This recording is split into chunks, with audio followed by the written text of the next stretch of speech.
तो प्रकरण हो गया उभय आकांक्षा प्रकरणम, अर्थात दो वाक्यों के बीच में या दो वाक्यों की परस्पर आपस में क्या हो जाता है, आकांक्षा उत्पन्न होना ही क्या कहलाता है, प्रकरण कहलाता है। जैसे समिधो यजति, इसका उदाहरण हो जाएगा, समिधाओं से यजन करता है। तो यहाँ पर प्रत्येक वस्तु में, प्रत्येक पदार्थ को लेकर के, प्रत्येक वाक्य को लेकर के यहाँ पर आकांक्षा उत्पन्न हो रही है, तो इसलिए ये प्रकरण का उदाहरण बन जाता है। अब प्रकरण के दो भेद होते हैं, एक महाप्रकरण होता है और एक अवान्तर प्रकरण होता है। महाप्रकरण किसे कहते हैं, कह रहे मुख्य भावना संबंधी प्रकरणम महाप्रकरणम, अर्थात जो मुख्य भावना से संबंधित हो, मुख्य भावना यानी प्रमुख भावना से जो संबंधित होता है या प्रकृति याग से जो संबंधित होता है, उसको क्या कहा जाता है, महाप्रकरण। जैसे प्रयाज आदि का मुख्य संबंध किससे है, 10 पूर्णमास याग आदि से, क्योंकि प्रयाज आदि, सूर्य आदि ये किसके अंग होते हैं, 10 पूर्णमास याग के। 10 पूर्णमास याग एक प्रकृति याग है, प्रमुख याग है, और इन्हीं की विकृति क्या है, प्रयाज आदि याग माने जाते हैं। तो इसलिए कहा कि मुख्य भावना संबंधी प्रकरण महाप्रकरणम, जैसे प्रयाज आदि किसके हैं, 10 पूर्णमास के प्रमुख अंग हैं। आगे है अवान्तर प्रकरण, दूसरा भेद था अवान्तर प्रकरण। तो कह रहे अवान्तर किसे कहते हैं, कह रहे अंग भावना संबंधी प्रकरणम अवान्तर प्रकरणम, जहाँ पर अंग की भावना से संबंधित जो कार्य किया जाता है, जहाँ पर प्रमुख को ध्यान में न रख करके केवल मात्र अंग भावना को श्रेय दिया जाता है। अंग भावना जहाँ पर प्रमुख दिखाई जाती है, जहाँ पर प्रकृति याग को प्रमुख न दिखा करके विकृति याग को प्रमुख दिखाया जाता है, यानी किसी विशेष याग के कोई छोटा सा टुकड़ा है, छोटा सा अंग है, उसकी विशेषता दिखाई जाती है, उसको क्या कहा जाता है, अवान्तर प्रकरण। अंग भावना से संबंधित जो प्रकरण है वो है अवान्तर प्रकरण। जैसे प्रयाजादि याग, जैसे ऊपर वाले में 10 पूर्णमास याग क्यों था, क्योंकि वो मुख्य भावना थी, प्रमुख भावना थी, यानी प्रकृति याग था।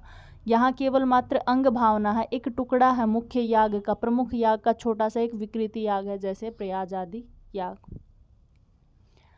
आगे संदंश, संदंश किसे कहते हैं, तो कह रहे एक अंग, वैसे संदंश को अगर हिंदी में देखा जाए तो प्लास कहते हैं। प्लास मतलब जो हम घर में प्रयोग करते हैं, जैसे कोई बड़ा सा सीरा होता है उसको बीच से उठाते हैं किसी वायर को तोड़ने के लिए, जो मतलब कि नॉर्मली इलेक्ट्रिक के काम में आता है, वो प्लास, तो उसको संदंश कहते हैं।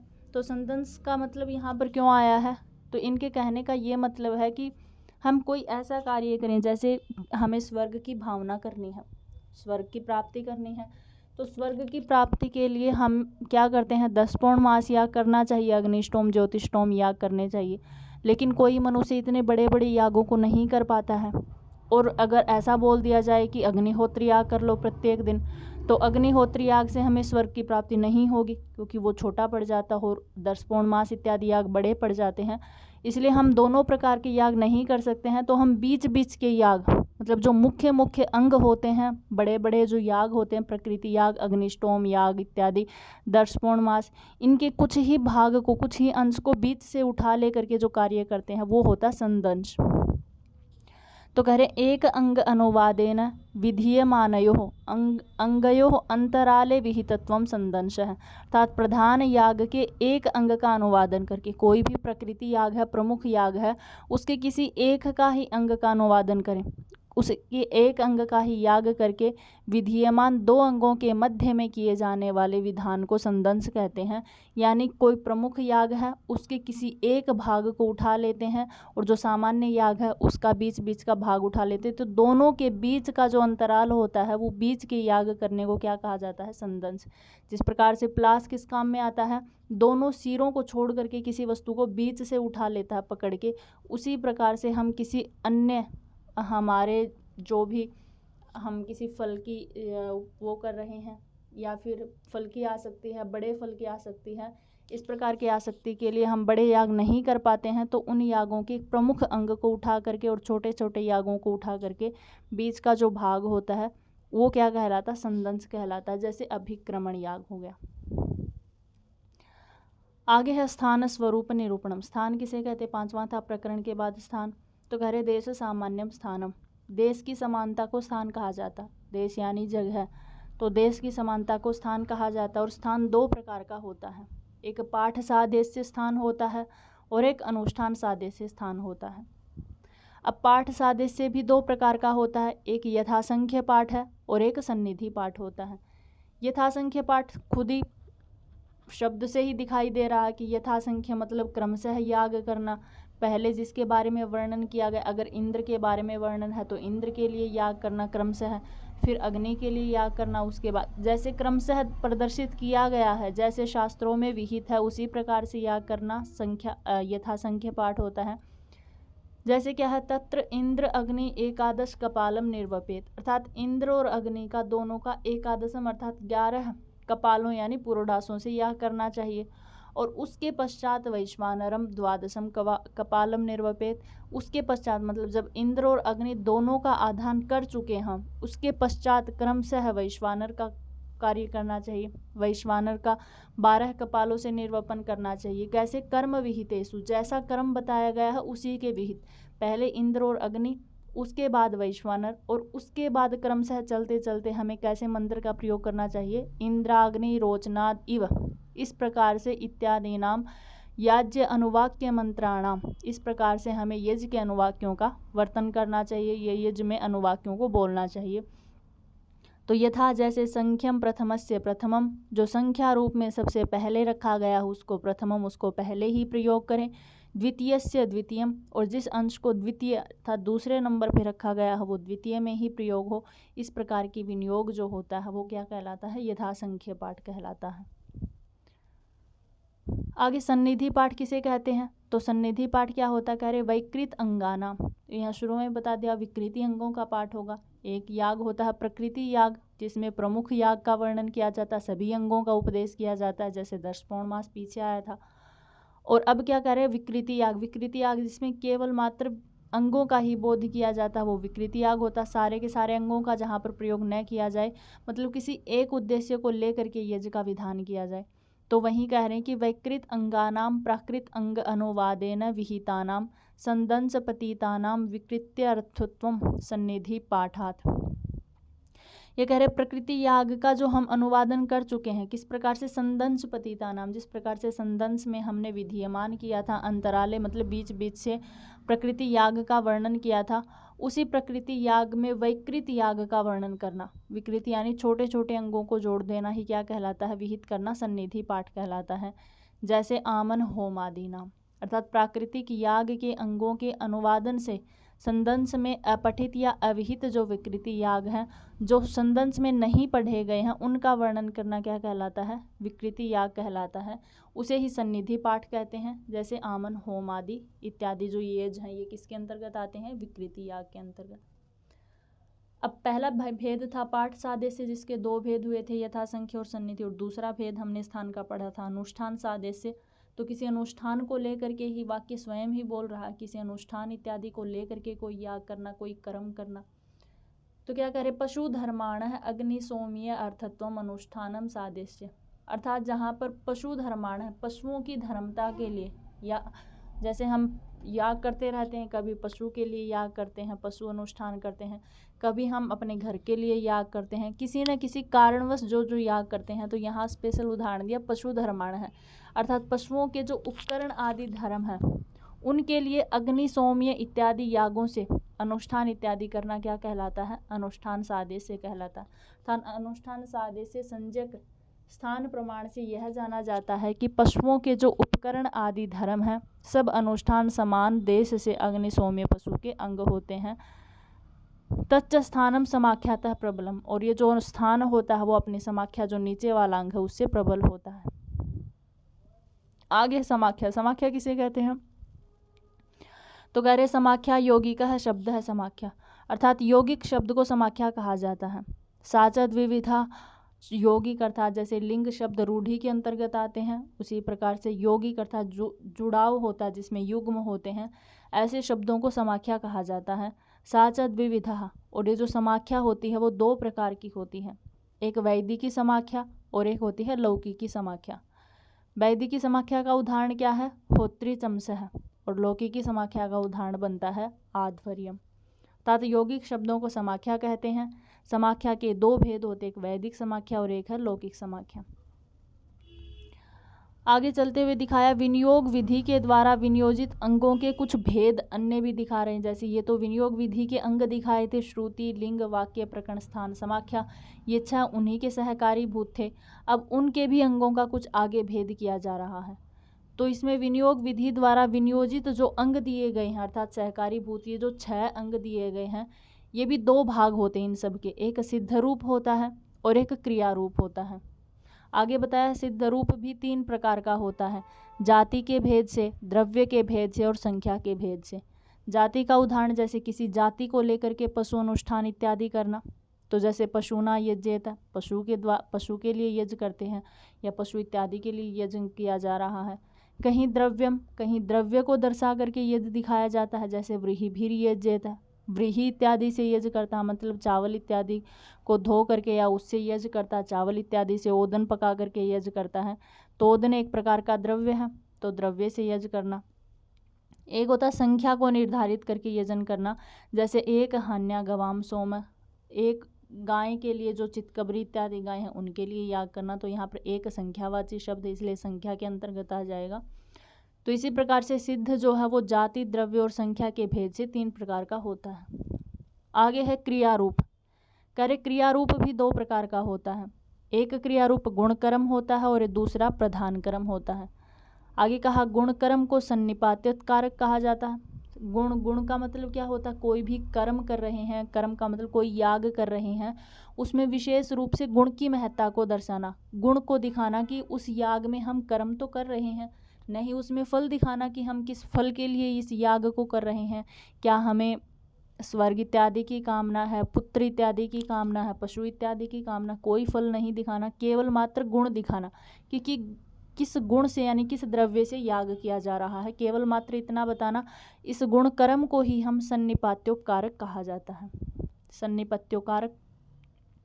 दूसरा है प्रधान कर्म। प्रधान कर्म मतलब प्रमुख कर्म को दिखाना, यहाँ गुण और फल को न दिखाना कि कौन सा किस प्रकार का हम अंगभूत में गुण प्रयोग कर रहे हैं, न ही ये दिखाना कि किस लिए हम याग कर रहे हैं, कौन सा प्रयोजन है जिसके लिए याग कर रहे हैं, बस प्रधान दिखाना कि क्या कर रहे हैं, कौन सा याग कर रहे हैं, ये प्रधान कर्म होता है। और इसको क्या कहा जाता है, आराध उपकारक के नाम से कहा जाता है। अब सन्निपात्य उपकारक क्या होता है, यानी गुण कर्म किसे कहते हैं, तो कह रहे कर्म द्रव्य अनुद्देश्य न, यहाँ पर कर्म और द्रव्य इत्यादि का अनुद्देश्य करके विधीयमानम कर्म सन्निपात्य, केवल मात्र कर्म का बोध करना, गुण कर्म का बोध करना क्या कहलाता है, सन्निपत्योपकारक कहलाता है। जैसे अवघात प्रोक्षण इत्यादि, अर्थात धोए हुए चावलों से यज्ञ करता है, तो यहाँ पर द्रव्य को बोध किया, मतलब गुण को बोध किया गया। कैसा गुण, धुले हुए चावलों से, प्रोक्षण होता है पवित्र किए हुए चावलों से यज्ञ करता है। तो जहाँ पर कर्म, कौन सा कर्म कर रहे हैं, कौन सा याग कर रहे हैं, ये सब तो नहीं दिखाया, नहीं ये दिखाया कि किस उद्देश्य से क्या किया जा रहा है। तो जहाँ पर कर्म, द्रव्य इत्यादि के अनुद्देश्य करके केवल मात्र कर्म को दिखाया जाए वो सन्निपात्योपकारक होता है। इसके भी 3 भेद होते हैं, एक दृष्टार्थ कर्म होता है क्योंकि दृष्टार्थ फल की प्राप्ति, और एक अदृष्टार्थ जो अनिर्वचनीय ही फल होता है जिसके बारे में हम कह ही नहीं सकते, और एक दृष्ट अदृष्टार्थ। तो दृष्ट फल की प्राप्ति के लिए हमें अवघात यानी चावलों से यज्ञ करना चाहिए। अदृष्टार्थ के लिए जब प्रयोग करते हैं तो उन चावलों को और भी ज़्यादा शुद्ध करके, पवित्र करके, यानी जो भी अंगभूत में हम द्रव्य प्रयोग कर रहे हैं उसको और भी अत्यधिक पवित्र करना चाहिए। और उसके बाद है दृष्ट अदृष्टार्थ क्या होता, पशु पुरोडास। अगर हमें दोनों ही प्रकार के फलों की प्राप्ति प्राप्त करनी है तो पशु पुरोडास मतलब पुरोडास बना करके याग करना चाहिए। तो इस प्रकार के सन्निपात्योपकारक यानी जो गुण कर्म है वो 3 प्रकार का हो जाता है। आगे है आरात उपकारक जिसको हम प्रधान कर्म बोलते हैं। तो कह रहे हैं यहाँ पर द्रव्यम अनुद्देश्य, जहाँ पर द्रव्य को भी अनुद्देश्य कर दिया जाता है, गुण इत्यादि को भी अनुद्देश्य करके केवलम विधीयमानम कर्म, जहाँ पर केवल और केवल कर्म को दिखाया जाता है, प्रधान कर्म को दिखाया जाता है, वो क्या कहलाता है, आराध उपकारक कहा जाता है। जैसे प्रयाज आदि, कोई मनुष्य है सीधा ये बोलता है कि प्रयाज आदि याग कर रहा है, यानी द्रव्य रूप उद्देश्य के बिना जब केवल कर्म का विधान किया जाए, यानी याग का ही विधान किया जाए सीधा सीधा, नहीं उसमें फल की प्राप्ति हो, नहीं उसमें गुण इत्यादि, नहीं द्रव्य इत्यादि का बोध किया जा रहे, केवल और केवल हमें कर्म का पता हो कि हम कर्म कर रहे हैं, तो ये क्या कहलाता है, आराध उपकारक यानी प्रधान कर्म कहलाता है। 2 विधि खत्म हो चुकी हैं, आगे है प्रयोग विधि। हमने उत्पत्ति विधि पढ़ ली थी जिसमें बताया था जहाँ कर्म मात्र स्वरूप का बोध कराने वाली उत्पत्ति विधि होती है। उसके बाद हमने पढ़ा था विनियोग विधि, जहाँ पर अंग प्रधान संबंध बोध को विधि विनियोग विधि इस प्रकार से दर्शाया था। तीसरी विधि है प्रयोग विधि। प्रयोग विधि कैसी होती है? तो प्रयोग नॉर्मल से सामान्य सी विधि होती है। जब हम कोई भी कार्य करते हैं तो उसमें हम जैसे हम घर में ही कोई याग कर रहे हैं तो उस याग से पहले ही हम कोई यज्ञ कर रहे हैं या कोई अनुष्ठान पूजा इत्यादि कर रहे हैं तो वहाँ पर पूरा का पूरा सामान जो उनकी जो भी कुछ चाहने योग्य जो भी चीज़ें होती, जो भी विधि होती, हम उसको पूर्व में ही निर्धारित कर लेते हैं। लकड़ी लेके रख लेते हैं, अगर हवन करना तो सामग्री पहले ही रख लेते हैं, घी को पहले ही रख लेते हैं, ताकि जो जो हमसे मांगा जाए, जो जो कोई भी हमसे मांगे कोई पदार्थ, जैसे लकड़ी मांगे तो हम क्रमशः लकड़ी दे सकें। उसके बाद तुरंत मतलब आश्रुता होती शीघ्रता, शीघ्र करके हम हर चीज़ को दे सकें, हर वस्तु हम पहले से ही तैयार रखें उस प्रयोग के लिए और उसको जल्दी जल्दी कार्य में लेके आते रहें, उसको प्रयोग विधि कहा जाता है। तो प्रयोग विधि का लक्षण क्या है? प्रयोग प्राशुभाव बोध को विधि ही प्रयोग विधि, अर्थात किसी भी प्रयोग में, किसी भी याग में प्राशुभाव बरतना यानी शीघ्रता से कार्य करना ही क्या कहलाता है? शीघ्रता से कार्य करने का बोध कराने वाली जो विधि होती है वो प्रयोग विधि होती है। तो जिस विधि वाक्य से प्रयोग की शीघ्रता करने का बोध होता है उसे प्रयोग विधि कहते हैं। अब कहते क्रम क्या होता है? तो क्रम के बारे में बता रहे हैं। पीछे कर्म बोला जा रहा था, कर्म का मतलब होता है कोई कर्म करना, कोई याग करना, और ये है क्रम। क्रम मतलब यथासंख्य क्रम, क्रमशः जिसको बोलते हैं। तो क्रम किसे कहते? कह रहे हैं क्रमो नाम वितति विशेष है। क्रम किसे कहते? कह रहे वितति विशेष है। विस्तार का नाम ही क्रम होता है। किसी कार्य को विस्तार से किया जाए, मतलब पहले एक क्रम, फिर उसके तुरंत बाद अनुक्रमशः दूसरा क्रम, फिर तीसरा क्रम, इस प्रकार से विस्तार से किसी कार्य को करना क्या कहलाता है? क्रम कहलाता है। आगे है और दूसरा बताया पूर्व पर्य रूपोवा। पूर्व होता पूर्व, आदि से लेकर के पर्य मतलब अंत तक हर चीज़ को क्रम में लगाना क्या कहलाता है? क्रम का स्वरूप होता है। आता है ये एग्जाम में, पूर्व पर्योवा। आगे कह रहे कर्म निर्णायक 6 प्रमाण होते हैं, यानी कर्म का निर्माण करने यानी प्रयोग विधि को दर्शाने वाले 6 पदार्थ होते हैं। जिस प्रकार विनियोग विधि के सहकारीभूत अंग 6 होते हैं, उसी प्रकार से प्रयोग विधि को दर्शाने वाले भी 6 अंग होते हैं। एक श्रुति है, अर्थ है, पाठ, स्थान, मुख्य और प्रवृत्ति। अब श्रुति क्या कही जाती है? तो श्रुति होती तत्र क्रम प्रवचनम श्रुति, जहाँ पर हमें क्रम के बारे में वर्णन किया जा सके। अब ये 6 अंग बताएंगे ना, केवल मात्र क्रम के ऊपर आधारित हैं, क्रमशः के ऊपर आधारित है।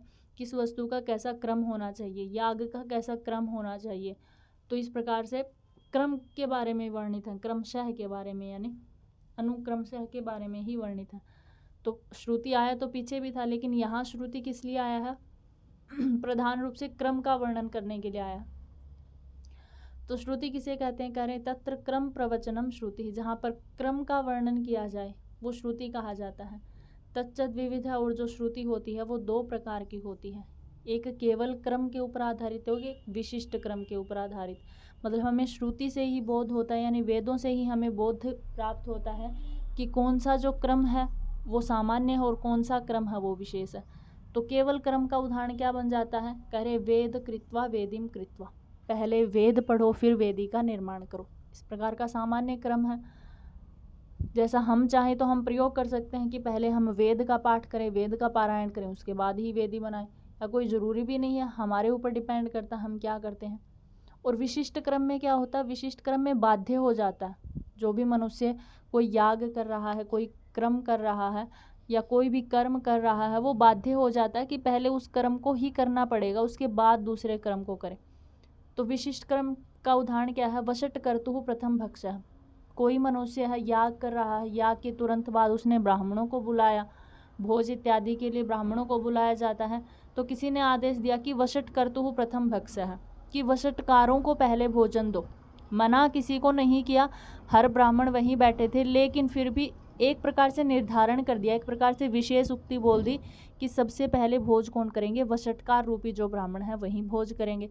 तो अपने आप पीछे वाले ब्राह्मण क्रम से अलग हो गए। तो वही होता है, क्योंकि यहाँ पर बाध्य हो जाता है जो अधिकारी होता है कि यहाँ पर सबसे पहले भोज अगर करना है वो वषटकार करेंगे, उसके तुरंत बाद अन्य ब्राह्मण करेंगे। तो ऐसे श्रुति के दो भेद हैं, एक केवल क्रम होता है और एक विशिष्ट क्रम कहा जाता है। दूसरा था अर्थ। अर्थ किसे कहते हैं? अर्थ क्रम लक्षण क्या होता है?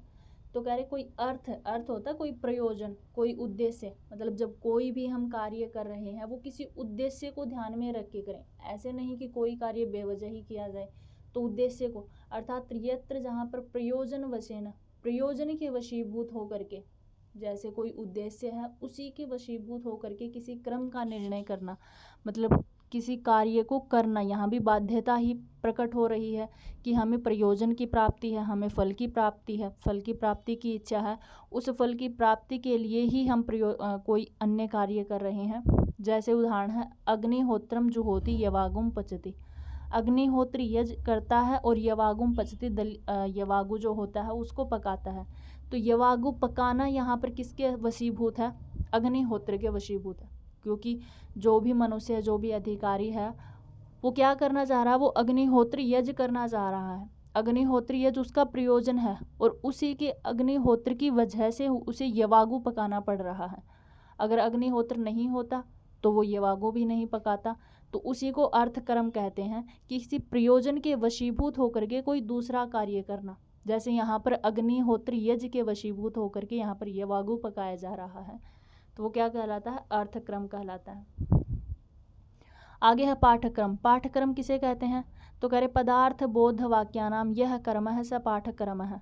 ये कह रहे पदार्थ, पदों के अर्थों का बोध करने के लिए जहाँ पर वाक्यों का प्रयोग किया जाता है वो पाठक्रम कहलाता है। और स पाठो द्विविध है। ये जो पाठक्रम होता है वो दो प्रकार का होता है, एक मंत्र पाठ होता है और एक ब्राह्मण पाठ होता है। मंत्र पाठ तो सीधा सीधा वाक्य में दिख रहा है, मंत्रों का पाठ करना, और ब्राह्मण पाठ जो यज्ञ करवा रहा, जो ब्राह्मण है, हमें जैसा आदेश देता उस ब्राह्मण की बातों को सुनना, तो वो ब्राह्मण पाठ कहलाता है।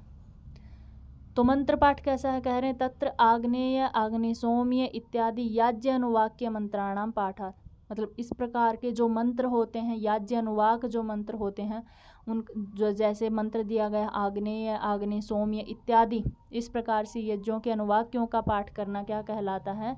मंत्र पाठ कहलाता है। और ब्राह्मण पाठ किसे कहते हैं? कह रहे हैं प्रयाजानम, जो प्रयाज इत्यादि जो याग करते हैं, अग्निहोत्र याग करते हैं, कोई भी जो हम याग करते हैं उसमें समीधो यजति, अर्थात अब समीधाओं को डालिए, तनूनपातम यजति, अब अग्नि को दीजिए अर्थात कपूर जलाइए। इस प्रकार का जो भी विधि हमें बताने वाला कौन होता है? तो वो ब्राह्मण होता है। तो उसको क्या कहते हैं? ब्राह्मण पाठ कहते हैं। यानी समीधो यजति, तनूनपातम यजति, इस प्रकार के प्रयास यागों का जो क्रम होता है वह कौन सा है? ब्राह्मण पाठ के अनुसार होता है। आगे है स्थान लक्षण। स्थान लक्षण किसे कहते हैं? तो कह रहे स्थान नाम उपस्थिति ही, उपस्थिति को ही स्थान कहते हैं। किसी भी जगह की उपस्थिति को क्या कहा जाता है? स्थान कहा जाता है। और ज्योतिष्टोम याग जो होते हैं इसी के अंतर्गत हैं। 3 प्रकार के दिखाए गए हैं, एक अग्निसोम्य याग होता है, एक सवनीय याग होता है और एक अनुबंध्य याग होता है। तो अग्निसोम्य जो याग है वो औपथ्य नामक दिन में किया जाता है, सवनीय याग है वो सुत्याकाल होता है, कोई उसमें किया जाता है, और अनुबंध्य इन दोनों के अंतिम दिन में किया जाता है।